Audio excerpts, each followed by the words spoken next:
กองทุนปกปักรักษาสิ่งแวดล้อมและป่าไม้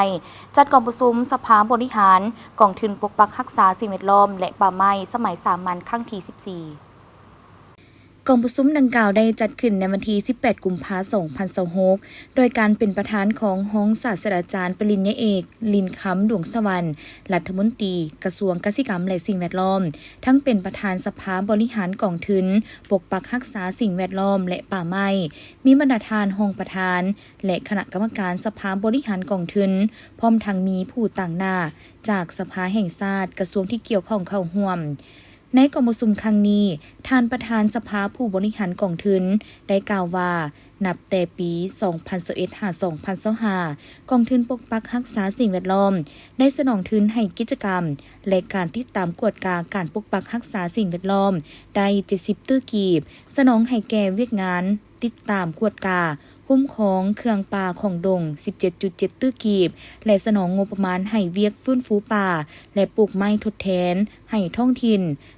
122.6 ตื้อกีบในเนื้อที่หันเปลี่ยนที่ดินป่าไม้ 1 ล้านเฮกตาร์ตามมติของสภาแห่งชาติกำหนดและท่านยังได้กล่าวถึงอีกว่ากองทุนปกปักรักษาสิ่งแวดล้อมและป่าไม้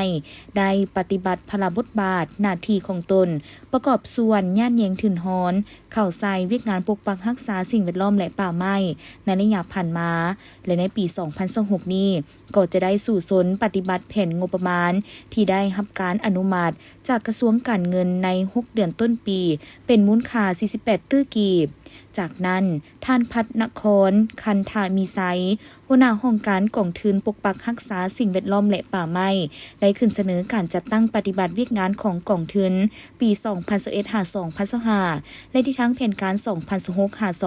2030 และนอกนั้นท่านยังกล่าวเติมอีกว่ากองทุนปกปักรักษาสิ่งแวดล้อมแม่นกองทุนที่ได้รับการสร้างตั้งขึ้นโดยรัฐบาลตามเงื่อนไขสัญญาเงินกู้ยืมของ ADB